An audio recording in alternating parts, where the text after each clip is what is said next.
తండ్రి కుమార పరిశుద్ధాత్మ త్రియేక దేవుని నామంలో ఈ సాయంకాలపు ఆరాధన my family with our God అనేటి ఆధ్యాత్మికమైన ఆరాధనకు మిమ్మల్ని అందరినీ కూడా ప్రేమతోనూ ఆహ్వానిస్తున్నాను. యెహోవాను స్తుతించుడి, యెహోవా దయాళుడు, ఆయనకు కృతజ్ఞతాస్తుతులు చెల్లించుడి, ఆయన కృప నిత్యముండును. ప్రార్థించుదము. సర్వశక్తియు మిక్కిలి కనికరము కలిగిన మా ప్రియ పరలోకపు తండ్రి, మా మంచి కాపరి, నీకు స్తోత్రములు స్తుతులు చెల్లించుకుంటున్నాం. గడిచిన కాలమంతయు నీవు మాకు తోడుగా ఉండి మాకు క్షేమమును, కృపను, ఆదరణను, ఆశీర్వాదమును కలిగించి ఇటు యొక్క సాయంకాలపు కుటుంబ ఆరాధనలో మేమందరము కూడా కుటుంబం వారిగా కూర్చొని సిద్ధపాటు చేసుకొని నిన్ను స్తుతించి నిన్ను ఆరాధించి నీకు కృతజ్ఞత చెప్పే ధన్యత భాగ్యము మాకు అనుగ్రహించినందుకు వందనాలు ప్రభువా. ఇటు మా ఆరాధన అంతటిలో నీ సన్నిధిని, నీ నడిపింపును మాకు మెండుగా దయచేసి మీరే మమ్మల్ని దీవించి దర్శించి ఆశీర్వదించమని యేసు క్రీస్తు పరిశుద్ధ నామంలో అడిగి వేడుకొనిచున్నాం తండ్రి, ఆమేన్.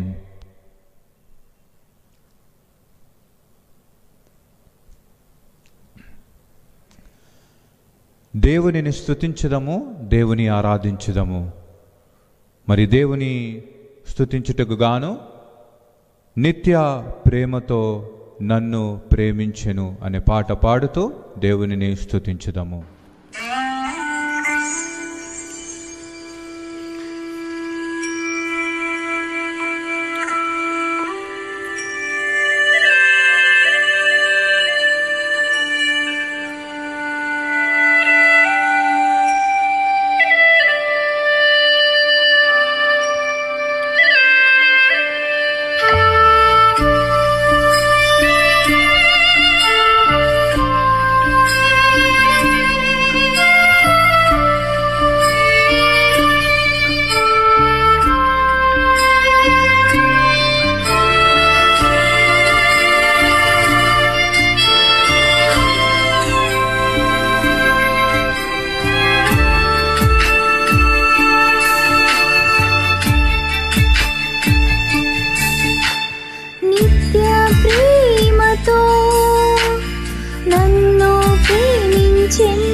చిత్తమును చేయుటకై, నీ పోలికగా ఉండుటకై, నీ చిత్తమును చేయుటకై, నీ పోలికగా ఉండుటకై, నా సర్వము నీకే అర్పింతును.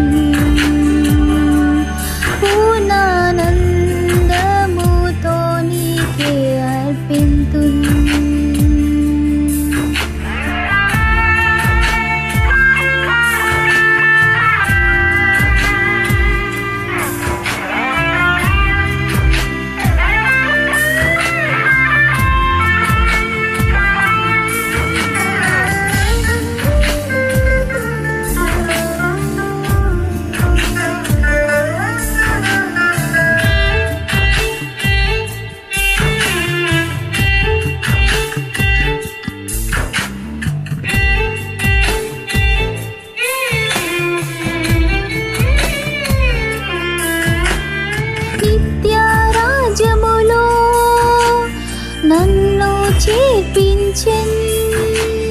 నిత్యరాజములో నన్ను చేర్పించెన్, మేఘరథములపై రానయ్యున్నాడు యేసురాజుగా రానయ్యున్నాడు. ఆరాధింతును సాష్టాంగపడి, ఆరాధింతును సాష్టాంగపడి, స్వర్గరాజ్యములో యేసు సత్యదైవము యేసు. నిత్య ప్రేమతో నన్ను ప్రేమించెన్, నిత్య ప్రేమతో నన్ను ప్రేమించెన్, తల్లి ప్రేమను మించినది, లోక ప్రేమను మించినది. నిత్య ప్రేమతో నన్ను ప్రేమించెన్, నిత్య ప్రేమతో నన్ను ప్రేమించెన్, తల్లి ప్రేమను మించినది, లోక ప్రేమను మించినది.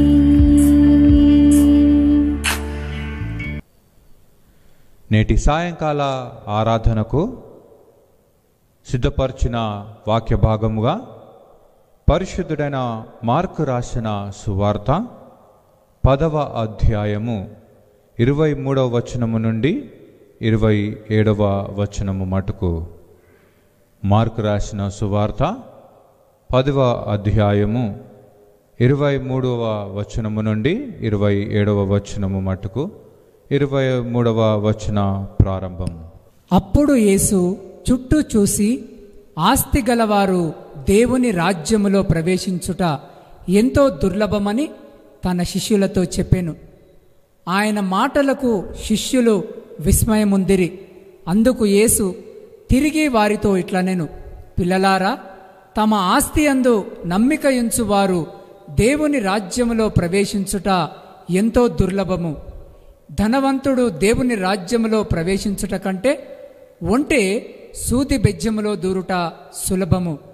అందుకు వారు అత్యధికముగా ఆశ్చర్యపడి, అట్లయితే ఎవడు రక్షణ పొందగలడని ఆయనను అడిగిరి.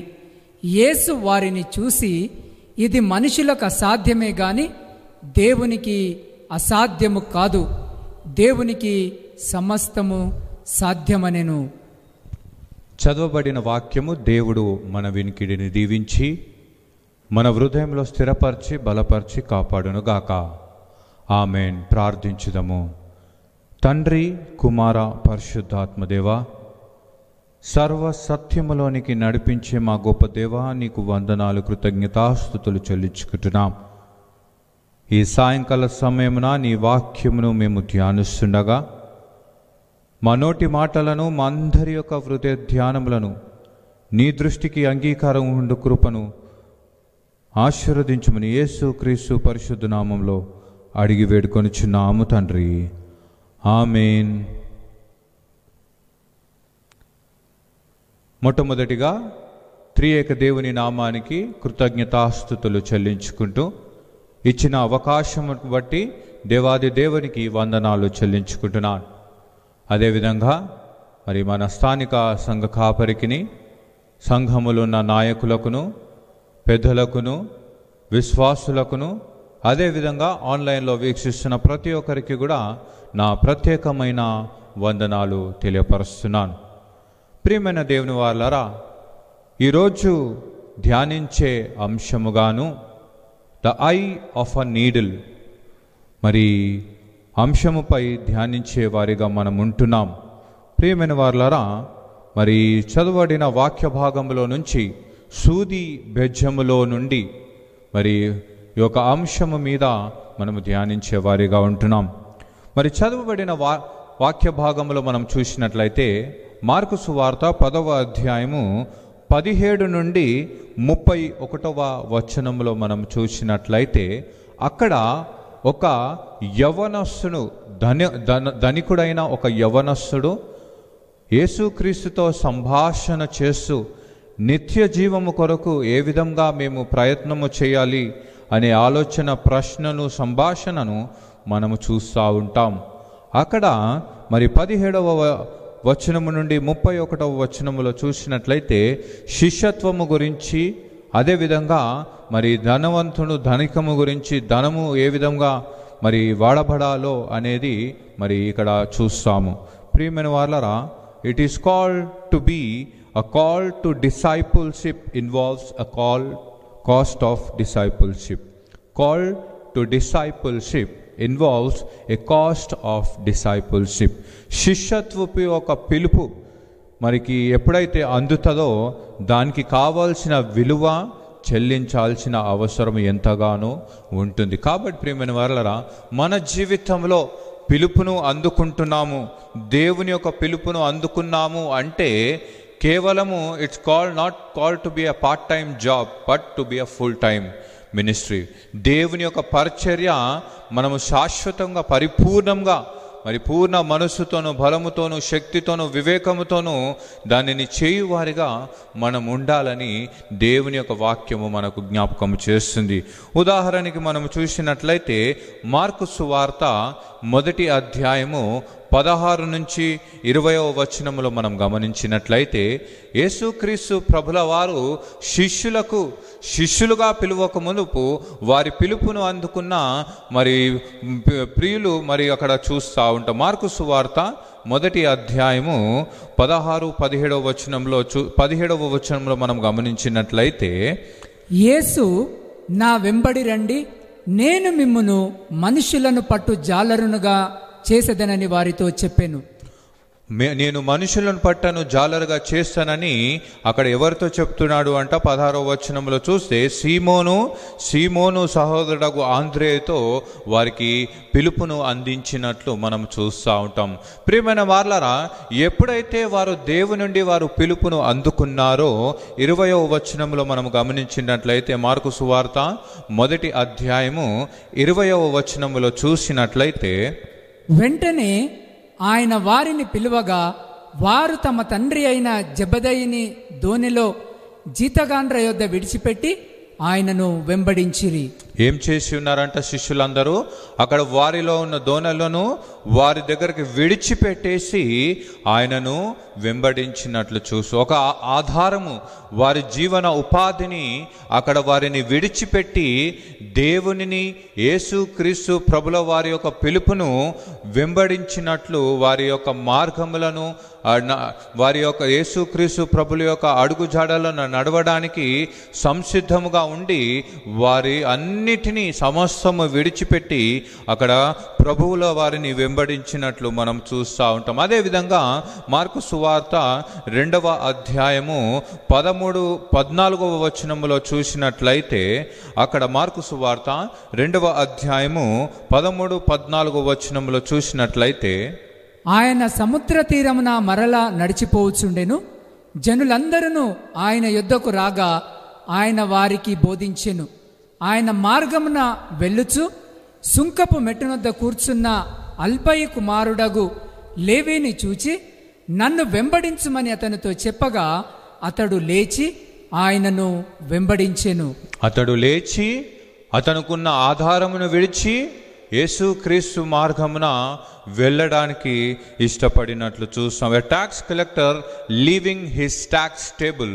ఒక సుంకరి తనకున్న ఉపాధి, తన ఒక పనిని, తన ఒక విధానమును, ఆధారమును విడిచి యేసుక్రీస్తు యొక్క మార్గమున వెళ్ళడానికి వెళ్ళినట్లు చూస్తూ ఉంటాం. అదేవిధంగా మరి అదే మార్కు సువార్త 8వ అధ్యాయము 33వ వచనంలో గమనించినట్లయితే, మార్కు సువార్త 8వ అధ్యాయము 33వ వచనంలో గమనించినట్లయితే, అందుకు ఆయన తన శిష్యుల వైపు తిరిగి వారిని చూచి, సాతానా, నా వెనుకకు పొమ్ము, నీవు మనుషుల సంగతులను మనస్కరించుచున్నావు గాని దేవుని సంగతులను మనస్కరింపకున్నావని పేతురును గద్దించెను. పేతురుని గద్దించినట్లు చూస్తాం. ప్రియమైన వారలారా, ఇక్కడ పేతురుని ఎందుకని గద్దించుచున్నాడు అంటే 31వ వచనంలో మనం గమనిస్తే, మరియు మనుష్య కుమారుడు అనేక హింసలు పొంది పెద్దల చేత, ప్రధాన యాజకుల చేత, శాస్త్రుల చేత ఉపేక్షింపబడి చంపబడి 3వ దినముల తర్వాత లేచుట అగమ్యమని ఆయనను వారికి బోధింప నారంభించాడు. యేసుక్రీస్తు ప్రభుల వారి యొక్క ఉద్దేశమును, ఆయన యొక్క జనన ఉద్దేశమునను, ఆయన మరణమును, ఆయన పునరుత్థానము గురించి ప్రకటన చేస్తూ సువార్తను అందించడము ప్రారంభము చేసిన అప్పుడు అక్కడ అందును బట్టే 32వ వచనంలో చూస్తే ఆయన ఈ మాట బహిరంగముగా చెప్పెను. పేతురు ఆయనను చెయ్యి పట్టుకొని ఆయనను గద్దింప సాగెను. ఏం చేస్తున్నట్ట పేతురు? ఇది ఎందుకు బోధిస్తున్నావు? ఇది కాదు దేవుని యొక్క ప్రణాళిక, ఇట్లా ఉండదు. మెస్సయ్య యొక్క రాకడా ఈ విధంగా ఉండదు. మేము మెస్సయ్య ఈ విధంగా ఆలోచించినాం కానీ ఈ విధంగా మేము ఆలోచించలేదు అని ఎప్పుడైతే పేతురును మరి యేసుక్రీస్తు ప్రభుల వారిని అంటున్నాడో అప్పుడు దేవుని అంటా ఉంటాడు. ఏమని? యేసుక్రీస్తు ప్రభులు ఏమని అంటాడు? 33వ వచనంలో అంటాడు, ఏమని? మనుషుల సంగతులను మనస్కరించుచున్నావు గాని దేవుని సంగతులను మనస్కరించుచున్నావని పేతురును గద్దించాను. ప్రియమైన వారలారా, మెస్సయ్య యొక్క రాకడ కొరకు దేవుని యొక్క ప్రణాళికలో ఈ విధంగా ఉంటుందని మాటలు చెప్పినప్పుడు వారు వ్యతిరేకంగా మాట్లాడినప్పుడు మరి గద్దించినట్లు చూస్తూ ఉంటాం. అదేవిధంగా ప్రియులారా, మార్కు రాసిన సువార్త 15వ అధ్యాయము 21వ వచనంలో కూడా అక్కడ యేసుక్రీస్తు ప్రభుల వారు గొల్గొతా కొండ మీదకి సిలువ వేయబడక మునుపు అక్కడ జరిగిన సంఘటన మనము చూస్తూ ఉంటాము. 21వ వచనంలో చూస్తే, కురేనీయుడైన సీమోనును ఒకడు పల్లెటూరు నుండి వచ్చి ఆ మార్గమున పోవచ్చుండగా ఆయన సిలువను మోయుటకు అతనిని బలవంతము చేసిరి. ప్రియమైన వారలారా, సీమోను అతను తన దారిన తను వెళ్ళిపోతూ ఉన్నాడు. ఆయన పల్లెటూరు నుండి వచ్చి ఆ మార్గమున పోవుచుండగా తన జీవితము, తన పని, తనకున్న ఆలోచనలో వెళ్ళిపోతున్న సందర్భంలో ఎప్పుడైతే పిలుపును అందుకున్నాడో అక్కడ భారమును, దేవుని యొక్క సిలువను మోయటానికి అక్కడ తనకున్న బాధ్యతను, తనకున్న ఏ పనికైతే తను తీర్మానం చేసుకొని ఆ ఊరుకు వచ్చి ఉన్నాడో అవన్నిటిని విడిచిపెట్టి యేసుక్రీస్తు ప్రభుల వారి యొక్క సిలువను మోయటకు మరి రావడము చూస్తూ ఉంటాం. అదే కాకుండా ప్రియమైన వారలారా, అది యేసుక్రీస్తు ప్రభుల వారి యొక్క పిలుపును అందుకోవడం అంటే ఏదో నేను చేసే పనులలో కొంత పని, కొంత సమయము దేవుని కొరకు అర్పిస్తాను, దేవుని కొరకు చూపిస్తాను, దేవుని కొరకు కేటాయిస్తాను అన్న మాట కాదు. But it always replaces everything. It always subordinates to our daily routines. కాబట్టి మన జీవితంలో అదే కాకుండా మత్తయి రాసిన సువార్త 8వ అధ్యాయము 21వ వచనంలో చూసినట్లయితే, పరిశుద్ధుడైన మత్తయి రాసిన సువార్త 8వ అధ్యాయము 21వ వచనంలో మనం గమనించినట్లయితే, శిష్యులలో మరి ఒకడు, ప్రభువా, నేను మొదట వెళ్ళి నా తండ్రిని పాతిపెట్టుటకు నాకు సెలవిమ్మని ఆయనను అడగగా, యేసు అతనిని చూచి, నన్ను వెంబడించుము, మృతులు తమ మృతులను పాతిపెట్టుకొని నిమ్మని చెప్పెను. మృతులు పాతిపెట్టుతారని సెలవిస్తూ, అదే కాకుండా ప్రియమైన వాళ్ళరా, మరి నా కొరకు ఏమి వదిలిపెట్టి ఉన్నారు అని అక్కడ చూస్తే మార్కు రాసిన సువార్త 10వ అధ్యాయము 29వ వచనంలో చూస్తే, అందుకు యేసు ఇట్లా, నేను నా నిమిత్తము సువార్త నిమిత్తమును ఇంటనైనను అన్నదమ్ములనైనను అక్కచెల్లెలనైనను తల్లిదండ్రులనైనను పిల్లలనైనను భూమిలమైనను విడిచిన వాడు, అంటే ప్రియమైన సమస్తమును, నీ ప్రియ బంధువులను కానీ ప్రియులను కానీ ప్రతి దానిని విడిచిన వాడు ఎవడు అని అక్కడ ప్రశ్నిస్తున్నట్లు చూస్తాడు. ప్రియమైన వాళ్ళరా, ద వాల్యుబుల్ థింగ్, దేవుని యొక్క పిలుపులో ఉన్న విశిష్టత ఏంది అంటే సమస్తమును విడిచిపెట్టి దేవునిని వెంబడించు వారిగా ఉండాలి. అందుకోసము ప్రియమైన వాళ్ళరా, 17వ వచనంలో మనం ఎప్పుడైతే గమనిస్తే, మార్కు రాసిన సువార్త 10వ అధ్యాయము 17వ వచనంలో చూస్తే, అక్కడ ఆయన బయలుదేరి మార్గమున పోవచ్చుండగా ఒకడు పరిగెత్తుకొని వచ్చి ఆయన ఎదుట మోకాళ్ళుని, సద్బోధకుడా, నిత్య జీవమునకు వారసుడనగుటకు నేనేమి చేయదునని ఆయనను అడిగిని. ఒక యంగ్ రిచ్ మ్యాన్, ఒక గొప్ప ధనికుడు యేసుక్రీస్తు ప్రభుల వారి దగ్గరకు వచ్చి ఏమంటున్నాడంట, సద్బోధకుడా అని అడ్రస్, యేసుక్రీస్తు ప్రభుల వారిని ఏమని అడ్రస్ చేస్తున్నాడు అక్కడ, సద్బోధకుడా, నిత్య జీవనకు వారసుడకుటకు నేనేమి చెయ్యనని ఆయన యేసుక్రీస్తు ప్రభులను అడుగుతాడు. సద్బోధకుడా, ఇంగ్లీష్లో అ గుడ్ టీచర్ అని అక్కడ సంబోధిస్తూ ఉంటారు. అప్పుడు యేసుక్రీస్తు ప్రభుల వారు 18వ వచనంలో ఏమంటాడంటే, యేసు నన్ను సత్పురుషుడని ఎలా చెప్పుచున్నావు? దేవుడొక్కడే గాని మరి ఎవడును సత్పురుషుడును కాడు. ప్రియమైన వాళ్ళ, యేసుక్రీస్తు ప్రభుల వారు ఆ మాట ఎందుకు అంటున్నాడు అంటే, ఈ యొక్క యంగ్ రిచ్ మ్యాన్, ఈ యొక్క ధనికుడు ఏమి చూస్తున్నాడంటే, మనుషులలో పర్ఫెక్షన్, నేను నీతిమంతుడుగా ఈ క్రియలు చేసిన ఈ విధంగా బ్రతికినా, నేను I was been perfect in every way in living అనే చూపిస్తూ ఉంటాడు. కాబట్టి 18వ వచనంలో యేసుక్రీస్తు ప్రభుల వారు అంటారు, ఎవరు పర్ఫెక్ట్గా ఉన్నారు? దేవుడు ఒక్కడే పర్ఫెక్ట్. నీ పర్ఫెక్షన్ మనుషులలో చూస్తున్నామేమో, నేను ఈ విధంగా పర్ఫెక్ట్గా ఉన్నాను, నేను ఇది సామర్థ్యం కలిగి ఉన్నాను, ఇది గొప్పతనం నేను కలిగి ఉన్నాను అని మనము ఎప్పుడైతే ప్రశ్నించుకుంటామో, దేవుడు అప్పుడు మాట ఏమంటున్నాడంట, దేవుడు ఒక్కడే పర్ఫెక్ట్గా మరి సత్పురుషుడిగా ఉన్నట్లు చూస్తా. 19వ వచనంలో చూస్తే ఎప్పుడైతే ఈ మాట అంటాడో అప్పుడు యేసుక్రీస్తు ప్రభుల వారు అంటాడు ఏమని, నరహత్య చేయవద్దు, వ్యభిచరింపవద్దు, దొంగిలవద్దు, అబద్ధ సాక్ష్యము పలకవద్దు, మోసపుచ్చవద్దు, నీ తల్లిదండ్రులను సన్మానింపుము అను ఆజ్ఞలు నీకు తెలియను గదా అని అతనితో చెప్పెను. ఇవన్నీ చెయ్యాలి, ఇవన్నీ కార్యములన్నీ చెయ్యాలి అనే మాట ఎప్పుడైతే మాట అంటాడో అప్పుడు ఆడేమంటాడంటే, తర్వాత వచనంలో చూస్తే 20వ వచనంలో, అందుకతడు బోధకుడా, బాల్యము నుండి ఇవన్నీ అనుసరించుచునే యుంటిని అని చెప్పెను. బాల్యము నుండి ఇవన్నిటినీ నేను తూచా తప్పకుండా పాటిస్తూ నా జీవితంలో పర్ఫెక్ట్గా నా జీవితంను కొనసాగిస్తున్నా అంటూ దేవునికి ఉత్తరం ఇచ్చినట్లు చూస్తాం. 17వ వచనంలో చూస్తే యేసుక్రీస్తు ప్రభులను వారిని ఏమని సంబోధిస్తాడంట, సద్బోధకుడా అని సంబోధిస్తాడు. అదేవిధంగా 20వ వచనంలో చూస్తే బోధకుడా అని సంబోధిస్తూ ఉంటాడు.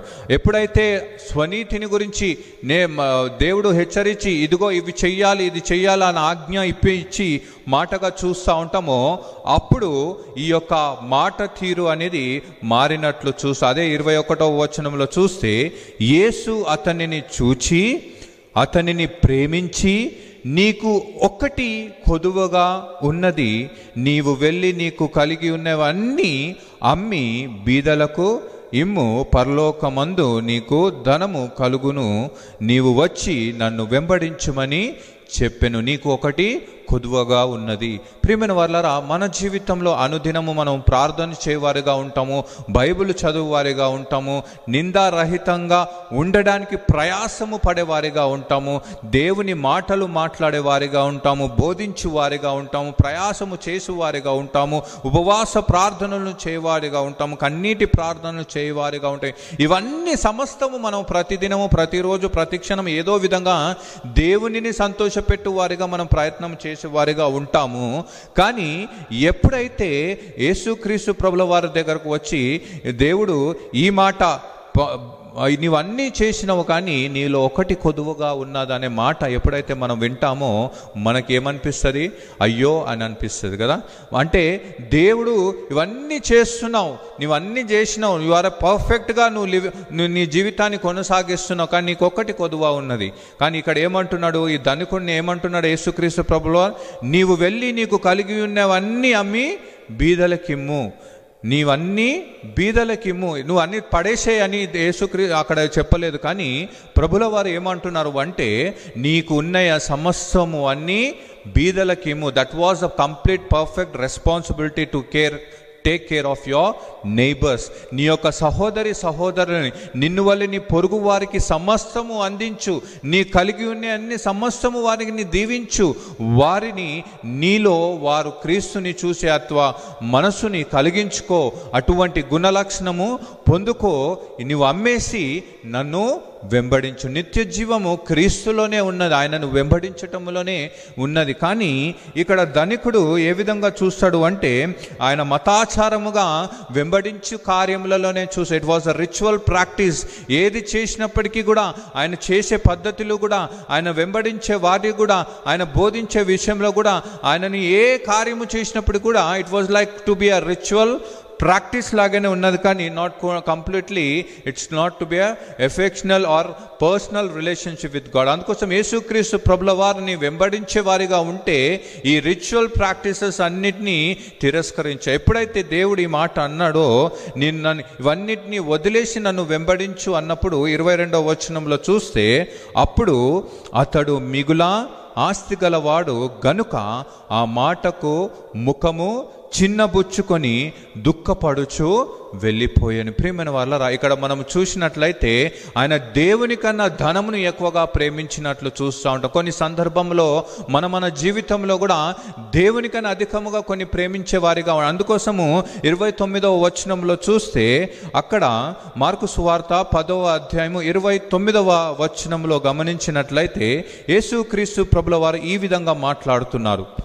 అందుకు యేసు ఇట్లా, నేను నా నిమిత్తమును సువార్త నిమిత్తమును ఇంటినైనను, అన్నదమ్ములనైనను, అక్క చెల్లెండ్రనైనను, తల్లిదండ్రులనైనను, పిల్లలనైనను, భూములనైనను విడిచిన వాడు ఇప్పుడు ఇహమందు హింసలతో పాటు నూరంతలుగా ఇండ్లను, అన్నదమ్ములను, అక్క చెల్లెండ్రను, తల్లులను, పిల్లలను, భూములను రాబోవు లోకమందు నిత్య జీవమును పొందునని మీతో నిశ్చయముగా చెప్పుచున్నాను. ప్రియమైన వాళ్ళరా, అక్కడ యేసుక్రీస్తు సంబోధించిన మాటల్లో చూస్తే, ప్రతి వారిని నువ్వు విడిచిపెట్టేసినట్లయితే నీవు దేవునికి ఆధారము. దేవుని కన్నా అతిగముగా ఏదైతే ప్రేమిస్తామో అది ఆశీర్వాదానికి పాత్రగా నిలువ. అందుకోసం చాలా సందర్భంలో మనం దుఃఖపడు వారిగా ఎందుకుంటాము అంటే, దేవునికి ఇవ్వవలసిన ప్రథమ స్థానము మన జీవితంలో అనేక విషయాలకి ఇచ్చే వారిగా ఉంటాము. అందును బట్టే ప్రియమైన వాళ్ళరా, చాలా సందర్భం దుఃఖంతో, చేదైన అనుభవంతో మనము మిగిలిపోయే వారిగా ఉంటాం. ప్రియమైన వాళ్ళరా, ఇక్కడ ఒక చిన్న వాక్యంలో మనం గమనించినట్లయితే 25వ వచనంలో, మార్కు సువార్త 10వ అధ్యాయము 25వ వచనంలో యేసుక్రీస్తు యొక్క మాటలు ఏమని సెలవిస్తున్నాడు అంటే, ధనవంతుడు దేవుని రాజ్యంలో ప్రవేశించుట కంటే ఒంటే సూది బెజ్జములో దూరుట సులభము. ధనవంతుడు దేవుని రాజ్యంలో ప్రవేశించుట కంటే ఒంటే సూది బెజ్జంలో దూరుట సులభము. ఒంటే సూది బెజ్జంలో దూరుట సులభము. ప్రియమైన వాళ్ళరా, it is easier for a camel to go through an I of a needle. It is easier for a camel to go through an I of a needle. ప్రియమైన వాళ్ళ ఈ యొక్క సూది బెజ్జంలో ఒంటెను పోవడము అనేది ఒక ప్రశ్న ఉండేది నా ఎప్పుడు కూడా. ఏమని అంటే, ఏ విధంగా ఎందును బట్టి ఈ మాట యేసుక్రీస్తు ప్రభుల వారు సెలవిచ్చి ఉన్నాడు అంటే, ప్రియమైన వాళ్ళరా, ఈ క్యామెల్ అనే అర్థానికి, ఈ క్యామెల్ అనే గ్రీకు పదములో చూసినట్లయితే కమేలియాన్ అనే మాటగా చూస్తూ ఉంటాం. కమేలియాన్. అదేవిధంగా ఇదే మాట కేవలం అరామిక్లో భాషలో మనము గమనించినట్లయితే అక్కడ కూడా దానిని కమిలియాన్ అని అంటారు. ఈ అరామిక్లో ఈ కమిలియాన్ అనే భావంకు అర్థము ఏంది అంటే రోప్, తాడు అనే అర్థంగా ఉంటుంది. అందుకోసమే ఈ కమేలియన్ అనే మాటకు అర్థం ఏమై ఉంటుందంటే రోప్, తాడు అనే భావం. కానీ ఎప్పుడైతే ఈ కమేలియన్ ఇని గ్రీకు పదములో ట్రాన్స్లేషన్ ఎప్పుడైతే చేసినరో, తర్జుమా ఎప్పుడైతే చేసినరో, దానిని స్ఫూర్తిగా దాని గ్రీకు పదంలో నుంచి తీయబడిన క్యామెల్ అంటే ఇది కమేలియన్ అనే మాటగా చూసి, ఈ రెండు మాటలలో, ఈ రెండు ఒక అక్షరాలలో, పదాలలో ఒక్క అక్షరమే, ఒక ఆల్ఫబెటే డిఫరెంట్ ఉంటుంది. కమేలియన్ అంటే వావల్స్ అనేది చేంజ్ అయి ఉంటుంది. అందుకోసము ఏటా, అయోటా ఎప్పుడైతే చేంజ్ అయి ఉంటుందో దాని యొక్క స్వరము కేవలము సిమిలర్గా ఉంటుంది. కాబట్టి అందును బట్టే ఎప్పుడైతే ఈ యొక్క ఒంటె సూది బెజ్జంలో దూరుట సులభము అనేది కన్నా ఈ యొక్క తాడు మరి సూది బెజ్జంలో దూరుట సులభము. ఎందుకు తాడుని యేసుక్రీస్తు ప్రభుల వారు సంబోధించినట్లు చూస్తాము అంటే, అక్కడ చాలా మటుకు శిష్యులు జాలరుగా, చేపలు పట్టే జాలరుగా మరి అక్కడ గలిలయ ప్రాంతంలో పనిచేయ వారిగా ఉన్నట్లు చూస్తాం. అందును బట్టే యేసుక్రీస్తు ప్రభుల వారు ఈ స్టేట్మెంట్ని ఇచ్చినట్లు చూస్తాం. సందర్భంగా ఈ యొక్క స్టేట్మెంట్ ఏమని అంటారు అంటే హైపర్ బోల్ స్టేట్మెంట్ అంటారు. ఉదాహరణకి మనం చూసినట్లయితే, మనం క్లాస్ రూమ్లో క్లాస్ టీచర్ అంటారు కదా, ఎప్పుడు కూడా you need to keep a pin drop silence. Pin drop silence అనేది it's called to be hyperbole statement. అంటే నువ్వు ఎప్పుడైనా పిన్ డ్రాప్ సైలెన్స్ అంటే అటువంటి సైలెన్స్, అటువంటి నెమ్మది మీరు పాటించాలి అని సూచనగా మాట్లాడుతున్నాను. ఒక ఉదాహరణ, ఒక్కొక్కసారి ఏమైంది అంటే, నేను కాలేజ్ డేస్లో చదువుతున్న సందర్భంలో మన సెకండ్రాబాద్ ఎస్పీజీ చర్చ్ ఆపోజిట్ దగ్గర ఒక లేన్ ఉండే. ఆ లేన్లో నేను వెళ్తున్న టైంలో అక్కడ మరి నేను ఒక బోర్డు, ఒక షాపులో బోర్డు నన్ను ఎందుకో అట్రాక్ట్ చేసింది. ఏమని ఉన్నదంటే, it was called to be barber saloon shop. అది ఓపెన్ సెలూన్ అన్నట్టు. అందుకే మంగళ్ దుకాణం ఉండేది బయట. అక్కడ ఆ షాప్లో బోర్డు రాయబడి ఉన్నది. ఏమని రాయబడి ఉన్నదంటే, ఇచ్చట గడ్డము నరకబడును, ఇచ్చట గడ్డము నరకబడును. ప్రియమైన వాళ్ళరా, ఎప్పుడైతే ఆ మాటలు చదివినానో చాలా హాస్యంగా అనిపించింది. నవ్వుకున్నాను కొంచెం సేపు. ఎందుకు అంటే అక్కడ కూర్చోగానే మరి ఒకలాంటి పెద్ద కత్తి తీసి ఏదో విధంగా చేస్తాడేమో ఆలోచన వస్తుంది. కానీ అక్కడ అతని యొక్క ఉద్దేశం ఏందంట, ఇక్కడ షేవింగ్ చేయబడును, ఇక్కడ మరి షేవింగ్ చేయబడునన్నమాట. ప్రియమైన వాళ్ళరా, it was called to be hyperbole statements. ఆ హైపర్ బోల్ స్టేట్మెంట్స్లో చూసినట్లయితే ఎప్పుడు కూడా మరి భావము వేరేగా ఉంటుంది. అందుకోసం యేసుక్రీస్తు ప్రభుల వారిలో మాటలలో, సంభాషణలో చూస్తే he uses different kinds of a statement in his speeches. అందును బట్టే అక్కడ హైపర్ బోల్ స్టేట్మెంట్ ఏమని చూస్తుందంటే, ఒక రోపు ఒక సూది బెజ్జంలో పోవడం, ఒక నీడిల్లో పోవడం చాలా కష్టం. ఒక థ్రెడ్ పోవడం చాలా ఈజీ. కానీ ఒక రోప్ అనేది, బికాజ్ ఒక rope is a combination of many threads, కాబట్టి ఆ రోప్ అనేది it's so difficult to go inside the needle, I of a needle. అందుకోసమే యేసుక్రీస్తు ప్రభుల వారు ఆ హైపర్ బోల్ స్టేట్మెంట్ని యూజ్ చేసినట్లు చూస్తూ ఉంటాం. కాకపోతే ఈ క్యామెల్ ట్రాన్స్లేషన్లో ఈ యొక్క గ్రీక్ పదము, అరామిక్ పదము, లోకల్ లాంగ్వేజ్ అనేది సిమిలర్గా ఉండేది. కాబట్టి ఇది ఒక హైపర్ బోల్ స్టేట్మెంట్గా యూజ్ చేసింది. అప్పుడు ట్రాన్స్లేషన్లో కూడా చాలా మటుకు మరి ఇది ఎందుకు యూజ్ చేసిర్రు అంటే, ఈవెన్ ఏమంటారు, ఇంకా ఉపమానం కూడా తెలియజేయడం చేసింది. కానీ ఆ ఉపమానంలో కూడా ఈ క్యామెల్ అనేది కూడా యూజ్ చేయడం చూస్తూ ఉంటాం. అదే కాకుండా ప్రియమైన వాళ్ళరా, ఈ యొక్క ధనికుడు అంటే తన జీవితంలో ఉత్తమమైనది దేనిని ఆరాధించినాడు అంట, అక్కడ దేవునిని ఆరాధించినట్లు కాదు, కానీ తనకున్న ధనమును ఆరాధించినట్లు మనం చూస్తూ ఉంటాం. ప్రియమైన వాళ్ళరా, అదేవిధంగా మనం చూస్తే బిహేవియర్ మన ఒక అలవాటు, ఉద్దేశం, మన ప్రవర్తన అనేది ఈ మతానికి, ఈ ఆచారానికి చాలా ముఖ్యమైన ఉద్దేశంగా చూస్తాం. అందుకోసం మతమును ఆచరించువారు వారి యొక్క భావమును, వారి యొక్క ప్రవర్తనను చాలా జాగ్రత్తగా ప్రవర్తించినట్లు చూస్తాం. అదేవిధంగా ఇక ధనికుడు కూడా తన ప్రవర్తనను తన బాల్యము నుండి అనుసరించినట్లు చూస్తూ ఉంటాం. అదేవిధంగా మనం చూసినట్లయితే అక్కడ మరి దేవుడి యొక్క మాటలలో మనం చూస్తే మత్తయి సువార్త 6వ అధ్యాయము 24వ వచనంలో మనం గమనించినట్లయితే, మత్తయి సువార్త 6వ అధ్యాయము 24వ వచనంలో మనం గమనించినట్లయితే, ఎవడునూ ఇద్దరు యజమానులకు దాసుడుగా నుండనేరడు, అతడు ఒకనిని ద్వేషించి ఒకనిని ప్రేమించును, లేదా ఒకని పక్షముగా నుండి ఒకని తృణీకరించును. మీరు దేవునికిని సిరికిని దాసులుగా నుండనేరరు. మీరు దేవునికిని మరియు సిరికిని దాసులుగా నుండనే, ఒకరిని ప్రేమించి ఒకరిని ద్వేషించి ఒకరిని తృణీకరించు వారిగానే ఉంటాం. Either we worship money or else we worship God. అందుకోసము ఇక్కడ ధనికుడు దుఃఖపడింది. ఎందుకు అంటే తాను ఎక్కువగా ఆరాధించినదేని తనకున్న సంపదను, సిరిని ఆరాధించినట్లు చూస్తూ ఉంటాం. అందుని బట్టే దుఃఖపడినట్లు చూస్తూ ఉంటాం. అదేవిధంగా ప్రియమైన వాళ్ళరా, ఇక్కడ మనం మత్తయి సువార్త 7వ అధ్యాయము 13-14 వచనంలో మనం గమనించినట్లయితే, మత్తయి సువార్త 7వ అధ్యాయము 13వ వచనము 14వ వచనంలో చూసినట్లయితే, ఇరుకు ద్వారమున ప్రవేశించుడి, నాశనమునకు పోవు ద్వారము వెడల్పును, ఆ దారి విశాలమై ఉన్నది, దాని ద్వారా ప్రవేశించువారు అనేకులు. జీవమునకు పోవు ద్వారము ఇరుకును, ఆ దారి సంకుచితమునై ఉన్నది, దాని కనుగొను వారు కొందరే. ప్రియమైన వారలారా, ఇక్కడ చూసినట్లయితే ఇరుకు ద్వారమున ప్రవేశించుడు, ఇట్స్ లైక్ అ కమాండ్మెంట్. మీరు ప్రవేశించాలి. ఎటువంటి మార్గంలో ప్రవేశించాలంట? ఇరుకైన మార్గంలోనే ప్రవేశించాలి. అందుకోసమే the eye of a needle అని అంటారు. సూది బెజ్జము చాలా ఇరుకైనది, అందులో ప్రవేశించాలి అంటే, ఉదాహరణకు మనం చూస్తాం కదా, ఎప్పుడైనా ఈ యొక్క సూదిలో ఈ యొక్క థ్రెడ్, ఒక దారం ఎప్పుడైనా పెట్టాలనుకుంటే ఎంత జాగ్రత్తగా దానిని, ఆ దారం లోపలికి పోయేటప్పుడు కూడా తను తాను కంప్రెస్ చేసుకొని లోపలికి వెళ్తున్నట్లు మనం చూస్తూ ఉంటాం. అంటే తాను ఇరుకైనది చాలా శ్రేష్టమైనదిగా చూస్తూ ఉంటాం. అందుకోసం 13వ వచనంలో చూస్తే, నాశనమునకు పోవు దారి వెడల్పును, ఆ దారి విశాలమయ్యున్నది, దాని ద్వారము ప్రవేశించువారు అనేకులు.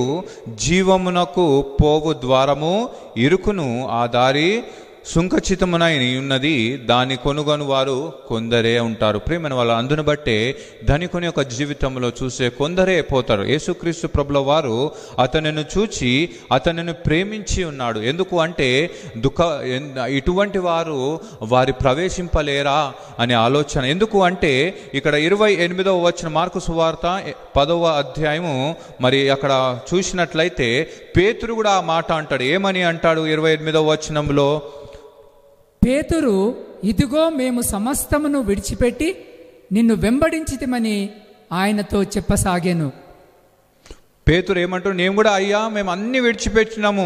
అయితే విడిచిపెట్టినప్పుడు మాకేమో కలుగుతున్నది? 26వ వచనంలో చూస్తే, అందుకు వారు అత్యధికంగా ఆశ్చర్యపడి, అట్లయితే ఎవడు రక్షణ పొందగలడని ఆయనను అడిగని. ప్రభువా, ఇంకెవరు రక్షణ పొందుకోగలరు? నువ్వు అది విడిచిపెట్టు, ఇది విడిచిపెట్టు, ఇది చెయ్యు, అది చెయ్యి, అన్నీ వదిలేస్తున్నావు, అన్నీ చేయమంటున్నావు, మరి ఇంకెవరు రక్షణ పొందుకోగలడు అన్నప్పుడు యేసుక్రీస్తు ప్రభుల వారి యొక్క జవాబు ఏ విధంగా ఉంటుంది? 27వ వచనంలో చూస్తే, మార్కు సువార్త 10వ అధ్యాయము 27వ వచనంలో, యేసు వారిని చూచి, ఇది మనుషులకు అసాధ్యమే గాని దేవునికి అసాధ్యము కాదు, దేవునికి సమస్తమును సాధ్యమే అనెను. ఇది మనుషులకు అసాధ్యమే కానీ దేవునికి అసాధ్యము కాదు, దేవునికి సమస్తమును సాధ్యం. ప్రియమైన వాళ్ళరా, ఇక్కడ దీని మాటను బట్టి ఏమంటున్నంటే, మనుషులు సొంత స్వనీతిని బట్టి, సొంత కార్యములను బట్టి, సొంత ఆలోచన బట్టి, సొంత బలమును బట్టి, మరి సొంత విధి విధానం బట్టి ఆధారపడి జీవిస్తే అది అసాధ్యమే. కానీ దేవునికి మాత్రం దేవునిపై ఆధారపడు. అందుకోసము క్రీస్తులో సమస్తము సాధ్యము. I can do all things through Christ Jesus అని పౌలు భక్తుడు అని సెలవిస్తూ ఉంటాడు. అంటే దేవునిలో సమస్తము సాధ్యము చేయగలుగుతాం ప్రియమైన వారు. ఎప్పుడైతే ఎందుకు ఈ స్టేట్మెంట్ యేసుక్రీస్తు ప్రభుల వారు ఎందుకు అని సెలవిస్తున్నాడు అంటే, ఎందుకు అంటే అక్కడ ఎప్పుడైతే a man fails a God always makes a winner. ఎందుకంటే అక్కడి నుండే ప్రారంభం చేస్తూ ఉంటాయి. ఎందుకంటే మనము పని చేయువారిగా, మనం ప్రయాసపడు వారిగా ఉంటే దేవుడు కూర్చొని ఆలోచిస్తా, చేస్తున్నావు కదా చెయ్యని నువ్వు కానీ అని ఆలోచిస్తా. కానీ దేవునిపై ఎప్పుడైతే ఆధారపడి జీవిస్తామో అప్పుడు దేవుడు సమస్తము సాధ్యము చేయువారిగా, ప్రభువా నీవు మాత్రమే చేయగలవు. అందుకోసమే అబ్రహాము నమ్మెను, అది అతనికి నీతిగా ఎంచబడిన. ఆయన నమ్మకమే, ఆయన విశ్వాసమే, ఆయన ఆధారము దేవునిపై ఉన్నది. కాబట్టే దేవుడు ఆయన నమ్మకాన్ని విశ్వాసులకు తండ్రిగాను హెచ్చించినట్లు చూస్తూ ఉంటాం. ప్రియమైన వాళ్ళ అందరిని బట్టే ఆయనని అబ్రహాము దేవుడు అని పిలవడానికి ఇష్టపడినట్లు చూస్తూ ఉంటాం. ప్రియమైన వాళ్ళ మన జీవితంలో మనం దేనిని బట్టి అతిశయించు వారిగా ఉంటున్నాము? మన సొంత ఆలోచన, మన సొంత బలము మీద ఆధారపడుతున్నామా?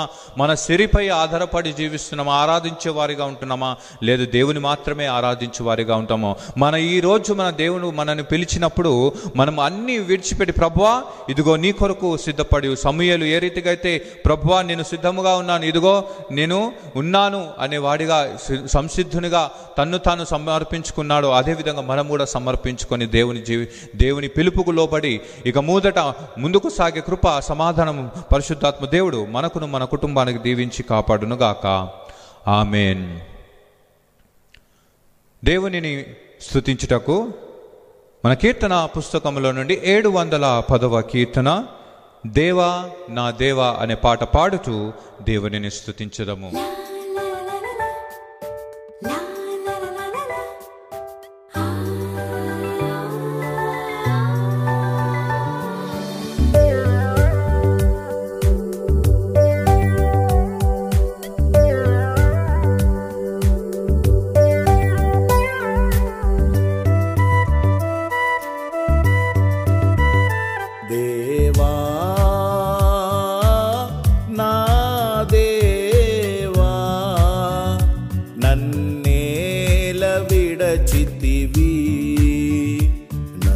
రక్షింపవు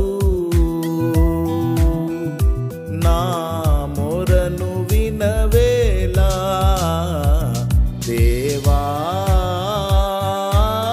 నా దేవా నన్నేల విడచితివి, నన్ను రక్షింపవు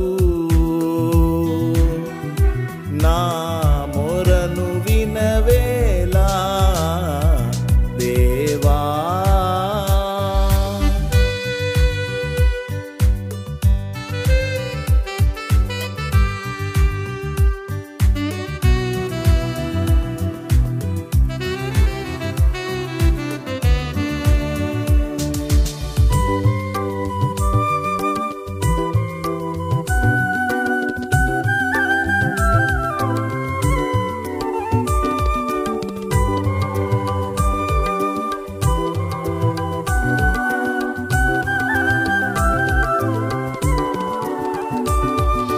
బదులేలా చెప్పవు, అతి బాధలో ఉన్నాను, బదులేలా చెప్పవు, అతి బాధలో ఉన్నాను,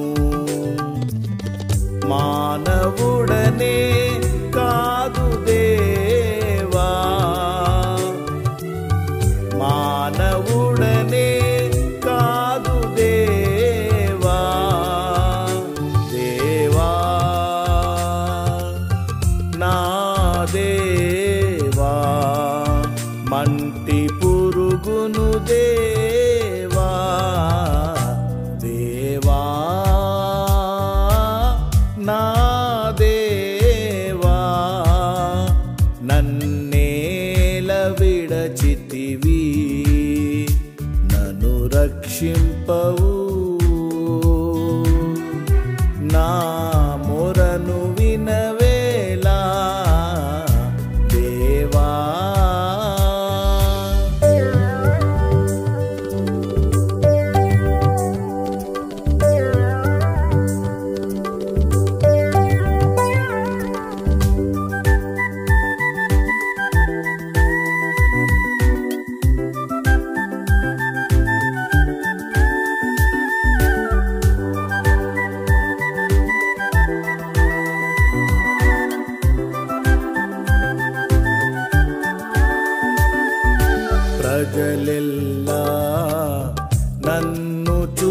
చూచి పరిహాసమాడెదరు.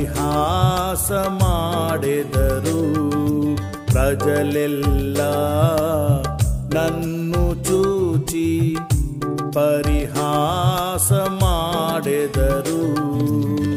నాకు దూరము కాకు, నాకు దూరము కాకు దేవా, నా దేవా. నన్ను విడువకుమో దేవా, దేవా నా దేవా. నన్నేల విడచితివి, నన్ను రక్షింపవు. నా మొరను వినవేలా దేవా.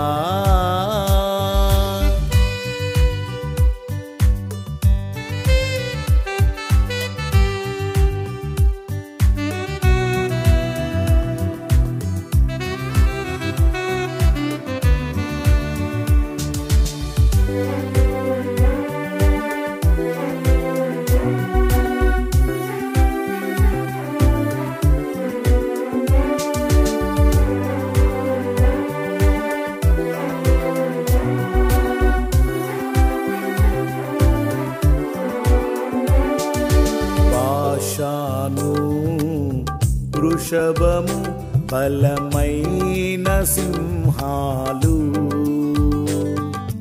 బాషాను వృషభము బలమైన సింహాలు.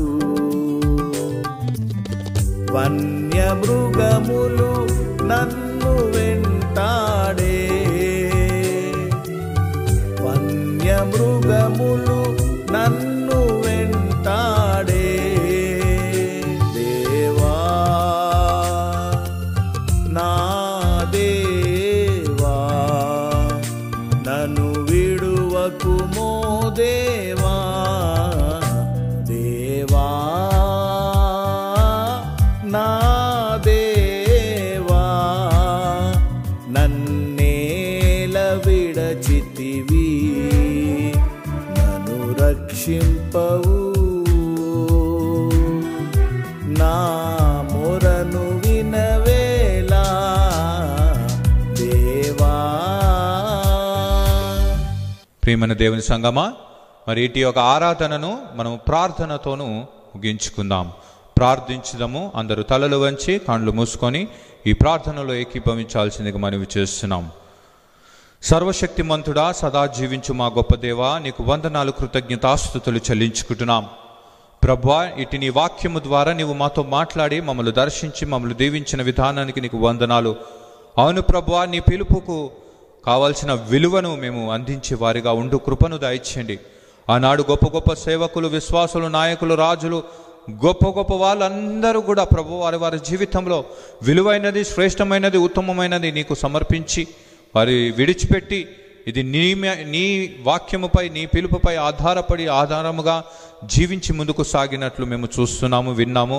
జ్ఞాపకం చేసినందుకు నీకు వందనాలు, కృతజ్ఞతాస్తుతులు చెల్లించుకుంటున్నాం. ప్రభువా, ఇది మా జీవితంలో నీవు అనుగ్రహించిన పిలుపును బట్టి, నీవు అందించిన నీ స్వరమును బట్టి నీకు వందనాలు చెల్లిస్తూ, ఇదిగో ప్రభువా, బ్రతుకుట క్రీస్తే, చావైతే మేలు. ఇదిగో నీ కొరకు బ్రతకడానికి, నీ కొరకు జీవించడానికి, నీ కొరకు సాక్ష్యంగా నడవడానికి మాకు కృపను దాయిచ్చమని ప్రార్థిస్తున్నాం. అదేవిధంగా ప్రభువా, ఇదిగో ఈనాడు ఏ రీతికైతే ధనకుడు ప్రవేశించుట ఆ రక్షణకరమైన దేవా జీవితంలోకి, ఇది విమోచనకరమైన దేవా మరి ఆ ఒక మార్గంలోనికి నడవడానికి ఇదిగో దుఃఖపుతోనే వెళ్ళిపోయి ఉన్నాడు. కానీ ప్రభువా, నీవు పిలుపుని అందగానే ఆ పొట్టి జక్కయ్య తన ఇంటికి తీసుకొని నేడే రక్షణ నీ ఇంటికి వచ్చి ఉన్నది, నేడే నీ స్వస్థత నీ ఇంటికి వచ్చి ఉన్నది, నేడే సమాధానము నీ కుటుంబములకు వచ్చి ఉన్నది, నేడే విడుదల నీకు కలిగించుచున్నది. నేడే ఆరోగ్యము నీకు అనుగ్రహింపబడుతున్నది. ఇదిగో ప్రభువా, మమ్మల్ని మేము దేవా మేము మీ దగ్గరికి వచ్చుచుండగా తండ్రి, మమ్మల్ని మేము పూర్తిగా దేవా నీ వశముగాను, నీ సొంతముగాను, దేవా నీ సొంతముగాను మమ్మల్ని మేము చేర్చుకోమని ప్రార్థిస్తున్నాం తండ్రి. మమ్మల్ని మా జీవితంలో ఏదైతే ఇరుకుగా ఇబ్బందులు పెట్టేదిగా, నిన్ను చేరకుండా ఏదైతే ఆటంకంగా ఉంటుందో ప్రభువా, అవన్నిటినీ దూరం చేయమని నేను ప్రార్థించుచున్నాం తండ్రి. అదేవిధంగా ప్రభువా, మమ్మల్ని మా జీవితాలు, మా కుటుంబ జీవితాలు, మా పరిచర్య జీవితాలు, మా సంఘ జీవితాన్ని, మా విశ్వాస జీవితాన్ని నువ్వు ఆశీర్వదించమని ప్రార్థించుచున్నాము తండ్రి. అదేవిధంగా ప్రభువా, ఇటు సమయంలో ప్రభువా ఆన్లైన్లో వీక్షిస్తూ ఆన్లైన్లో విజ్ఞాపన చేస్తున్న బిడ్డలను అందరినీ వారి ప్రార్థనలు, వారి విజ్ఞాపనలన్నింటినీ ఆలకించమని ప్రార్థిస్తున్నాం. అదేవిధంగా ప్రభువా, ఈ యూట్యూబ్లో ఆన్లైన్లో మరి కామెంట్ రూపంలో దేవా మరి అందిస్తున్న విజ్ఞాపన ప్రార్థనలన్నింటినీ ఆలకించండి ప్రభువా. అవును తండ్రి, ఎవరు ఏ సమస్యలో, ఏ పరిస్థితుల్లో, ఏ దుఃఖంలో, ఏ బలహీనతలో, ఏ ఆశ్రమంలో, ఏ పరిస్థితుల్లో ప్రతిదీ సమస్తమును ఎరిగిన దేవుడు అవుతండ్రి. అటు విశ్వాసం, అటు కృప, అటు స్వస్థతను, అటు విడుదల, అటు సమాధానము మాకును మా కుటుంబాలకు అనుగ్రహించి ఆశీర్వదించమని ప్రార్థన. నేను మొరపెట్టినప్పుడు నాకు ఉత్తరమిచ్చే దేవుడవు నీవే అని దేవా వినువారు అందరూ గొప్ప సాక్ష్యమును పొందుకునే కృపను దాయిచ్చండి. ఇక్కడ నుంచి దేవా విన్న వాక్యమును వారి జీవితంలో ఫలింపచేసి ఇదిగో తండ్రి ఫలభరితమైన జీవితం, సంతోషకరమైన జీవితం, సమాధానకరమైన జీవితం బిడ్డలకు దాయిచ్చమని ప్రార్థిస్తున్నాం తండ్రి. అదేవిధంగా ప్రభువా, మా మహాదేవాలయం బట్టి ప్రార్థిస్తున్నాం. దాని ప్రతిష్టత కొరకు ఇదిగో ప్రభువా నీవు నిర్ణయించిన కాలంలో నీవే ప్రతిష్ఠించి ఆశీర్వదించి అభిషేకించి ఇదిగో అందులో మేము అందరము నిన్ను స్తుతించి ఆరాధించి ఆ కృపను మాకు మెండుగా దాయిచ్చేయండి. ఆ దేవాలయం ప్రభువా విశ్వాసులకు, అదేవిధంగా దేవా నిజామాబాద్ పట్టణంలో ఉన్న ప్రతి వారికి ఆశీర్వాదకరంగాను దేవా మరి ఆరోగ్యకరంగాను విశ్వాసకరంగాను అనేకులకు దేవా ఒక స్వస్థత నిలయముగాను ఉంటూ కృపను దాయిచ్చమని ప్రార్థిస్తున్నాం తండ్రి. అదేవిధంగా ప్రభువా మా దేవా మా సంఘ కాపరులను బట్టి ప్రార్థిస్తున్నాం. పరిచర్య చేసే బిడ్డలను, వారి పరిచర్యను, వారి సేవను అనేకులుగా దీవించి ఆశీర్వదించి అదేవిధంగా ప్రభువా మెదక్ అధ్యక్ష మండలంలో ఉన్న ఇదిగో ప్రభువా ప్రతి ఒక్క సేవకులను, నాయకులను దీవించి ఆశీర్వదించమని ప్రార్థించుచున్నాము. వారి కుటుంబాలను, వారి యొక్క పరిచర్యను ఆశీర్వదించండి. ఇదిగో ప్రభువా అదేవిధంగా ప్రభువా నాయకులను బట్టి ప్రార్థిస్తున్నాం. సంఘ సమాజ నాయకులను బట్టి ప్రార్థిస్తున్నాం తండ్రి. వారిని కూడా దీవించిన వారి వల్ల అనేకులు దీవెనలు పొందుకుంటూ, మేలులను పొందుకుంటూ, ఆశీర్వాదాలను పొందుకుంటూ ఇదిగో నిన్ను చూచి నిన్ను కనుగొనే కృపను బిడ్డలకు దాయిచ్చమని ప్రార్థిస్తున్నాం తండ్రి. ప్రతి వారిని నువ్వు దీవించండి. అదేవిధంగా ప్రభువా స్కూళ్ళని స్టార్ట్ చేస్తున్న తండ్రి టీచర్లను బట్టి ప్రార్థిస్తున్నాం. స్కూల్ టీచర్లని, అదేవిధంగా హెడ్ మాస్టర్ని బట్టి ప్రార్థిస్తున్నాం. స్టూడెంట్స్ని బట్టి ప్రార్థిస్తున్నాం తండ్రి. తగిన క్షేమమును నీ మహోన్నతమైన రెక్కల చాటును వారికి క్షేమాభివృద్ధిని కలగజేయమని ప్రార్థిస్తున్నాం.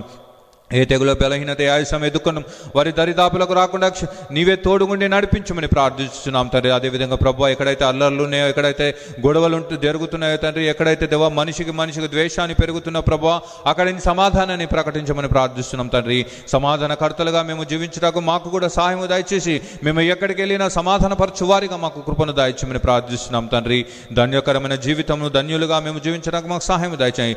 యెహోవా యందు భయభక్తులు కలిగి ఆయన త్రోవలో నడుచువారు ధన్యులు అని సెలవిచ్చినావు. అవును తండ్రి, నీ పిలుపును అందుకొని నీ త్రోవలో నడుచువారు అనేకులు వారు ధన్యతను పొందుకొని కృపను, సహాయమును, ఆశీర్వాదం అనుగ్రహించని. రుచి చూచి ఎరిగితే నేను యెహోవా అవుతాముడని అటువంటి రుచి మాకు అనుగ్రహించి మేము నీవు ధన్యతను, నీలో మేము ధన్యతను, నీవు ఘనుడవు, శ్రేష్ఠుడు, నీవు మహోన్నతుడు అని మేము తెలుసుకునే కృపను మాకును మా కుటుంబాలకు సాక్ష్యము దయచమని దయచేయండి. పిల్లలను బట్టి ప్రార్థిస్తున్నాం. చిన్నపిల్లలకు కావాల్సిన బలము, శక్తిని, జ్ఞానము, తెలివి, వివేచన బహుగా దయచేసి ఆశీర్వదించండి. తల్లిదండ్రులను సంతోషపెట్టే బిడ్డలను దీవించండి. యవ్వన బిడ్డలకున్న బలమును, శక్తిని నీ సేవలో, పరిచర్య సాక్ష్యంగా నిలిపి నడిపించండి తండ్రి.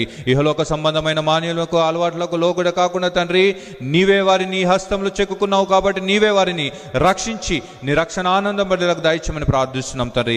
ప్రతి ఒక్క తల్లిదండ్రులను బట్టి ప్రార్థిస్తూ వారి యొక్క పోషణను, వారి యొక్క బాధ్యతను, వారి యొక్క ఉద్యోగాలను వారిని అన్నింటినీ దీవించమని ప్రార్థించున్నాం తండ్రి. అదేవిధంగా దేవా బలహీనంగా ఉన్న వృద్ధ బిడ్డలను బట్టి ప్రార్థిస్తున్నాం తండ్రి.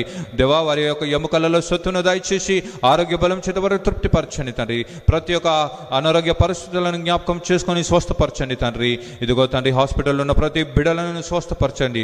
నీ బాహుహస్తం బిడ్డలపై ఉంచి ఇదిగో నీ కరుణగల హస్తం ఉంచి సంపూర్ణమైన స్వస్థతను కనుకరించి ఆశీర్వదించమని ప్రార్థిస్తూ ఇదిగో ప్రభువా విన్న వాక్యం మా జీవితంలో ఫలభరితంగా చేసి రానున్న కాలంలో కూడా మేము నీకు సాక్ష్యంగా జీవించుటకు, లోకముకు వెలుగుగా జీవించుటకు మాకు సహాయం దయచేయమని నజరేయుడైన యేసు క్రీస్తు అతి పరిశుద్ధమైన నామములో అడిగి వేడుకొనుచున్నాము తండ్రి. ఆమేన్. పరలోకమందున మా తండ్రి, నీ నామం పరిశుద్ధపరచబడునుగాక, నీ రాజ్యం వచ్చునుగాక, నీ చిత్తం పరలోకమందు నెరవేరునట్లు భూమి యందు నెరవేరునుగాక. మా అనుదిన ఆహారము నేను మాకు దయచేయం. మడల అపరాధము చేసిన వారిని మేము క్షమించిన ప్రకారము మా అపరాధములను క్షమించుము. మమ్మల్ని శోధుల నుండి తేక దుష్టుల నుండి తప్పించుము. ఎందుకనగా రాజ్యము, శక్తియు, మహిమయు నిరంతరము నీవే ఉన్నావు స్వామి. ఆమేన్. మన గొర్రెల గొప్ప కాపరి అయిన యేసు క్రీస్తు యొక్క కృపయు, మన పరలోకపు తండ్రి అయిన దేవుని యొక్క ప్రేమయు, పరిశుద్ధాత్మ యొక్క నడిపింపును, ఆయన పిలుపును అందుకున్న మనమును మన కుటుంబాలకును సదా ఆయన నిత్య జీవంలోనికి నడిపించే జీవము కలిగిన మార్గంలో సమాధానంతో, విశ్వాసంతో, ధైర్యంతో ముందుకు సాగే కృపను మనకును మన కుటుంబాలకు సదా తోడుండి నడిపించి కాపాడును గాక. ఆమేన్.